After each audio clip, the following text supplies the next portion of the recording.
The lenses right here. Hi Dave, and there's Tom. And here, play. Welcome to Retired Time Productions. Okay, thanks to all the viewer comments and suggestions, I finally made a decision on the belly pan and the laminating film. What I decided to do was go ahead and just laminate the tail section from about here down to the tail, and I think you can see how shiny it is where the laminate's been applied. And then after laminating the tail section, I went ahead and put the belly pan on and overlapped that over the laminate. So now the whole bottom is protected. And this is the laminating film here. It is advertised as 1.7 mil CP film, and I got 25 foot of it here. It comes from a Loft Hobbies, and it's called New Stuff. And this is the iron I'm using here, and it's a Hanger 9 heat sealing iron, and I've got it set somewhere around 2.5. Seemed to work pretty good. Now you can see here I've also laminated the wing with the same film, so it's shiny all the way down.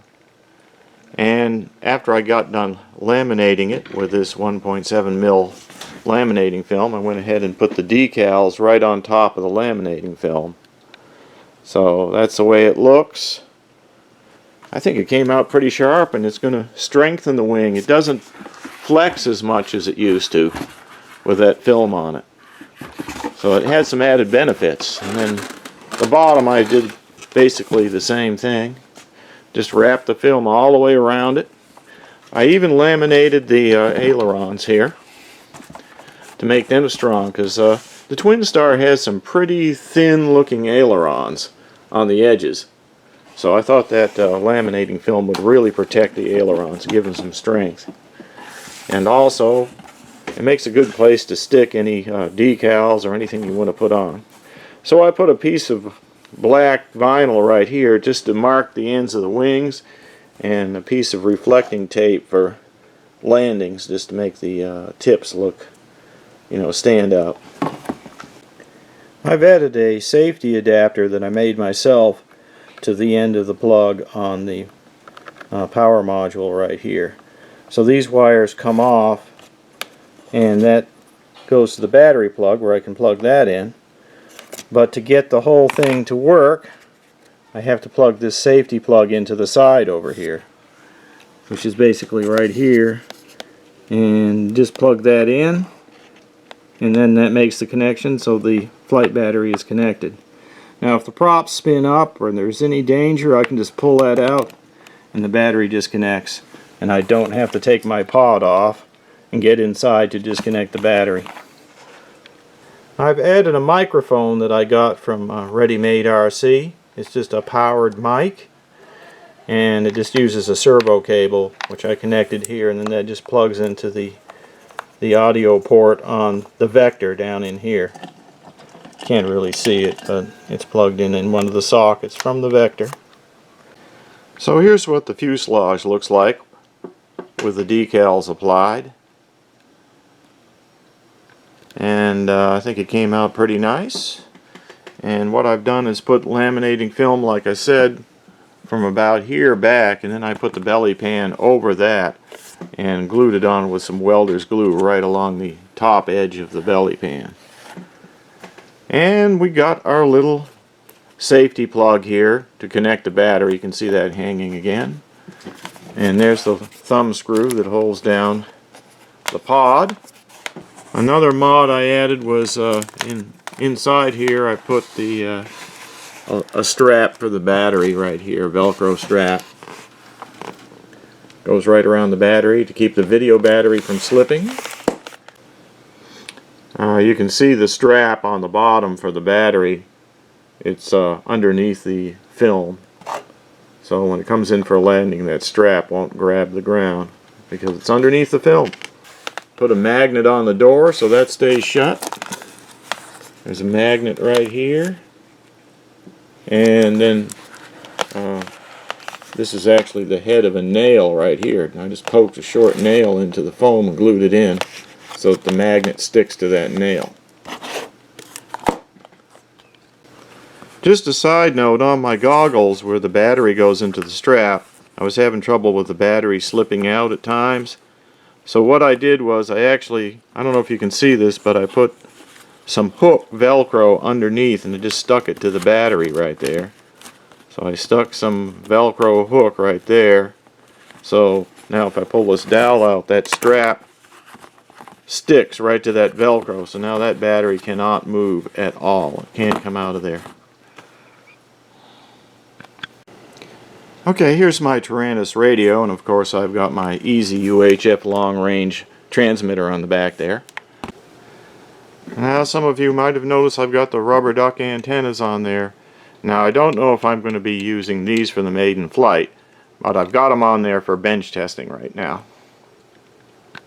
But I just wanted to show you my flight mode switches. So to set this up for the Vector, there's a flight mode switch here, and then a sub mode switch here. So because there's two switches, I was getting kind of confused about what each one did and having to remember it. So what I did was I programmed in some voices onto these switches. Thanks to the Taranis, you can do all kinds of programming. So the voices I have kind of work like this. When both switches are up like this or back, it's manual in mode. See, that's Loiter manual. mode in standby. Now, that sounded kind of funny, I know, especially with me talking over it. But what's going on there is actually telling me what both switch positions are. So right now, the mode switch is in manual mode, but the sub mode switch is in standby for loiter. Okay, it sounds like this. Manual mode. Loiter mode in standby. Okay, so what that means is I'm in manual mode, but if I go to the third position on this mode switch, it'll make the sub mode active. So whatever mode the sub mode switch is in will then become active. So it's telling me that loiter mode is in standby on the sub mode switch. So if I flip all this forward, Loiter mode. I'm now in loiter mode. Of course, if it was in the middle, it would be stabilized with loiter mode in standby, because the sub mode switch wouldn't be active anymore. Stabilized mode. Loiter mode in standby. So I can put the sub modes in different positions. Like say I wanted to get return to home in standby. I just move this all the way forward. Stabilized mode. Return to home in standby. So now I know the sub mode is in return to home, and that's a good thing to know, because if I was to flip this forward not knowing what that was, I'd suddenly go into return to home, and that would be a surprise. So that kind of solves that problem. So if I go all the way forward, Return to home. we got return to home now. Go back, Stabilized mode. Return to home in standby. or if I flip this in the middle, Stabilized mode. Altitude hold in standby. now altitude hold is in standby. So if I go ahead and flip this all the way forward, Altitude hold. so that gives me kind of a warning what they're going to do. Just thought I'd show you that. Okay, just going to go ahead and plug in the plane and do a couple things here. Alright. I'll go ahead and get my safety plug plugged in. Make sure the throttle's down. There we go. Alright. Alright. Now if that was to spin up, I could pull this safety plug out. Alright, now I'm going to start the goggles. So what I wanted to show you is I learned a couple of things, and one was you can set flat and level flight by flipping this switch, the mode switch, up and down 5 times. So now that it's on here in the CG stand, I'm pretty sure it's all level. I'm going to go ahead and do that and make sure it's level. Right now, if you look at the Vector display, you can see it's a little bit slanted and a little bit down. So let's get that in the center by flipping this mode switch 5 times. Alright. 1, 2, 3, 4, 5. So now it's in the center. Now the other thing you can do is flip it twice within 1 second and you can get to your menu. Manual mode. You can go down through there and do anything you need to do, and one of them is you can set your home position. So if I toggle down with the sticks, so there it is, reset home position. So if I had satellites, which I don't right now, I could just move the stick to the right and home position is set. So we could do that at the flying field right before we fly. Now, Loiter mode in standby. let's do the pre-flight checklist. That's right here. Go into it. Now you can see we got batteries fully charged. And we got wiring and prop set up. The nuts are tight. Yeah, my nuts are tight. Then we got mode. Sub-mode switch is okay. Yeah, they're working. Flight controls working okay. So I'd go through and just check my control surfaces. Set pack milliamp hours, did that already, put that on 5,000. You can basically just go in with a stick like this and then go up and down to change it.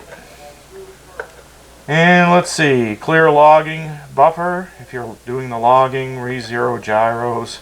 Must be still, but it doesn't have to be level. Record flat and level mounting. I think we already did that. And reset home position, which is a good thing to do. Alright, compass is working okay. Now some of these things are NA because that's for quadcopters or multi-rotors, so they're NA'd out, I think. Compass working. No, I don't even have the compass enabled because they say for planes you don't need the compass. It just causes more trouble, so we don't have that. So let's get out of the menu. So that's that. Now in the main menu there's a bunch of stuff down here, like if we go into stabilizer settings, that's where you can change your PIDs. Now if you have a gain knob on your radio, that will change all of these PIDs at one time. But if you just want to change an individual one, you can go in here. Like say I wanted more aileron gain, I could go in here and just bump that up some, like that. So you can change the individual ones. Alright, let's back out of that menu. And back out of that menu. And we're done. So now I'm just waiting for a time to maiden the plane. And boy, I tell you, it's just nothing but rain and cold weather. This is March and it's not good. And this is the lamb side of March. Wait till the lion comes in and then I'll really be in trouble. So I'll get it maiden soon. I just don't know exactly when. Here, play.